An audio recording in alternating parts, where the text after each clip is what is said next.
So value creation, number one, so that we can have some headings. Discovering what people want or need and creating it. So now this is very, very hard mental work. Very, very hard mental work. And that explains why it's avoided by so many. But it starts by asking yourself a question. What real or perceived value is your customer going to get from your offering? The same thing to when somebody walks up to you and says, oh, I have this fantastic idea. I want to invest in this and that. I want to invest in gold, invest in diamonds, invest in this. I need 1 million. I need 10,000 pounds, whatever. The questions that you need to start from the first beginning is, what value is both perceived and real are your buyers going to get? Because sometimes the person is trying to create something that may not be so common, and they haven't thought deeply about all the ramifications of it.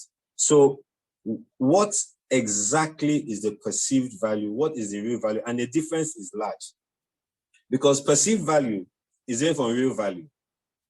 Perceived value is what people think something is worth, maybe because of marketing, because of this and that. For example, on an iPhone has a very powerful perceived value, much more powerful than the summation of its parts. It's a fantastic phone, but 35% of that phone is probably, almost half of that phone is pure profits to the company.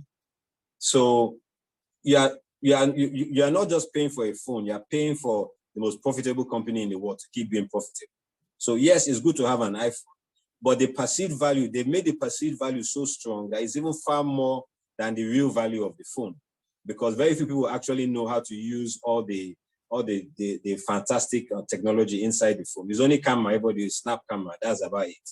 So you have to know whether, is there a way for me to increase the perceived value of this offering I have? Is there a way to look at it and say, can I make this thing more valuable in the eyes of people that I will come and pay?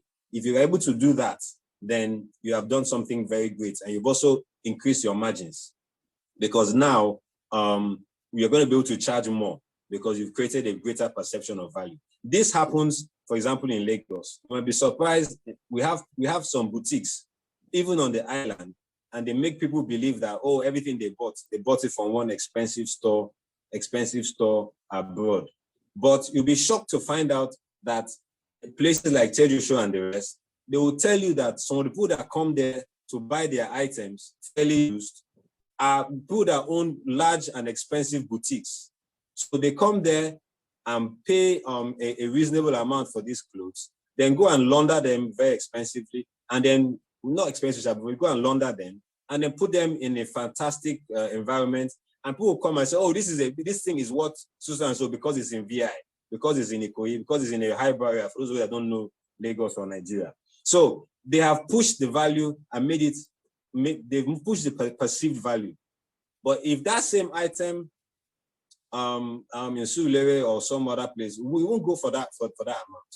So keep that in mind, that is there a way to increase the perceived value, right? Value creation is a very big thing. It's not something that we can go into. I can't spend the whole day because there must be room for questions and answers. But at least this is something that you can take away and hold on to. Is there a way for me to increase the value of this item so that I can sell it at a higher rate? Now, if we look at part of the challenges of business in Nigeria, which I've noticed, is that people copy a lot. So you drive along one street and you see 10 provision stores, right? 10. Now, are those 10 provision stores creating value for the people that are on that street? The answer is no. Maybe that street only needs 2 provision stores. But the other 8 people, because they couldn't think of something else to do, they saw those guys doing provision. They too started provision. They too say, let me do provision. They didn't think. And that's the problem, because whatever the first 2 people are making, they can't make more than that.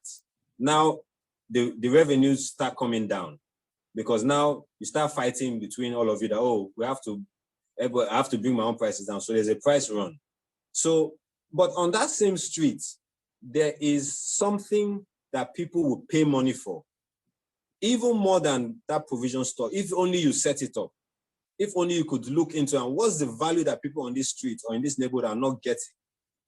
But there's provision store and the person seems as if they're doing very well, then you now quickly jump into it. So that's one of the challenges we have here. People are so much into copycatting and not realizing that if you just look deeply, there's something you can create and put a value on it, even in the midst of that place, and make your money. Yes, people might come and copy you later, but if you can always keep a step ahead of them, you make your own money. So value creation, number one, 5 parts of a successful business. There must be focus on the value creation. It's why this topic is not a small one, is because, as I said earlier, once you miss it here, everything becomes a struggle.